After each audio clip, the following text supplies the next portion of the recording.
Приступили мы к работе в прошлом году, с августа месяца.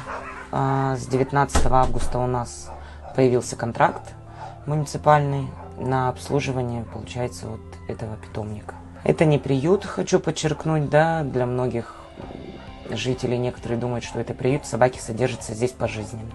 К сожалению, нет. Мы работаем по программе ОСВВ. Это 30 дней, это стерилизация, кастрация, вакцинация, то есть и выпуск обратно в прежнюю среду, где собака была отловлена. Но обращений в среднем подсчитать невозможно. Да, на сегодняшний день за год у нас уже за 7 тысяч перешло обращение от населения. То есть это, 10 месяцев с лишним прошло. 2 бригады – это водители, 2 ловца.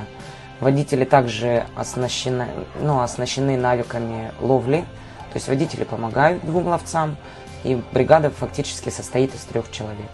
Выезжают они по графику. График у нас утвержден, он не меняется, округа уже все к этому привыкли. А в основном заявки увеличиваются там, где частный сектор. Это у нас автодорожный, это у нас Гагаринский, Белое озеро. В основном идет Марха.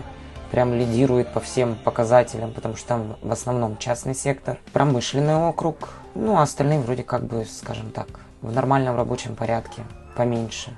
Естественно, имеется на каждую собаку отловленную видео. Она попадает сюда к нам. При входе мы ее сразу чипируем. Потом через 10 дней собака ложится на операцию хирургическую на 10-й день. То есть это стерилизация либо кастрация. В момент операции, когда собака находится под наркозом, ей ставят на ухо бирку. На сегодняшний день у нас красные и зеленые бирки круглые. Зелененькие – это кобельки, красные – это суки. Не как некоторые считают, что красные агрессивные, а зеленые хорошие. Нет. На 20-й день ставим вакцинацию. Вакцинация идет комплексная от чумы, от бешенства, то есть от паровирусных инфекций.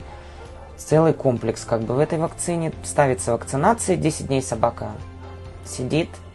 То есть мы ее наблюдаем, все заживает, все отлично. И на 30-й день она, по идее, должна выйти на свободу там, где ее отловили. Заявки на сегодняшний день принимает единая диспетчерская служба 34229. Хочу пояснить жителям, о том, что когда вы звоните туда, там просто надо рассказать о проблеме, четко дать адрес, дать контактный свой телефон. Пункта передержки есть в 2 ГИЗе.